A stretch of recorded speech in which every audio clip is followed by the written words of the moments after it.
Xin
chào mọi người, chào mừng mọi người trở lại với kênh YouTube Khám phá Hy Lạp.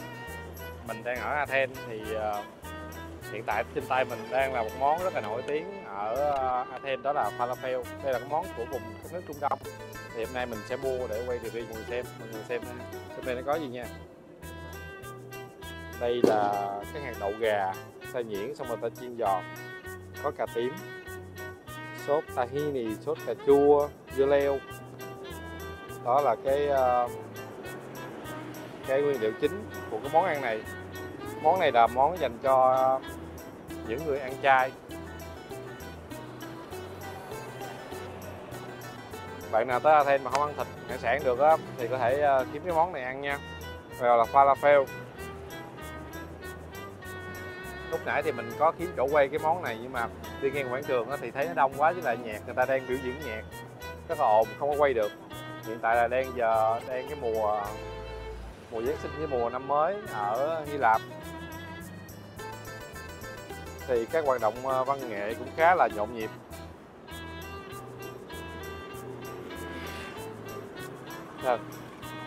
Cái này thì mọi người có thể nói người ta bỏ cay, ít cay hay là không cay.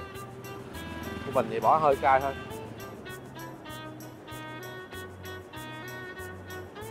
Cái này ăn rất là ngon. Mình có mua hai loại. Một loại là cái hộp này, một loại nữa là nó như bánh mì á. Đây,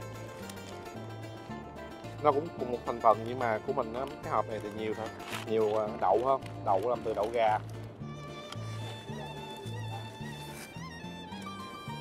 Mình đang đứng ở trên cái trục đường chính của Athens, đường Panatissimiou. Phía sau mình là trung tâm mua sắm, nói chung là gần như là lớn nhất ở trung tâm Athens. Nó là Attica. Cái trung tâm này nó có gần như là 3 mặt tiền đường, một mặt tiền phố đi bộ. Cái khu mình đứng thì gọi là khu mua bán những cái đồ cao cấp, Louis Gucci gì đó.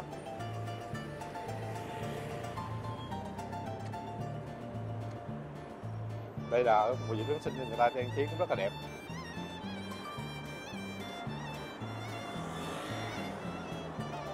Trước cái clip này được up á, thì mình có đi Thessaloniki, là một thành phố lớn thứ hai Hy Lạp á.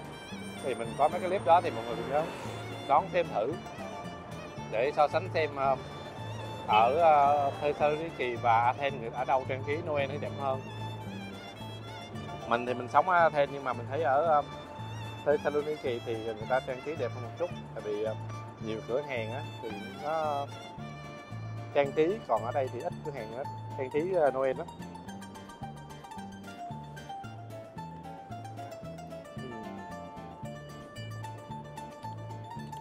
Ok, mình xin phép kết thúc video tại đây nhé.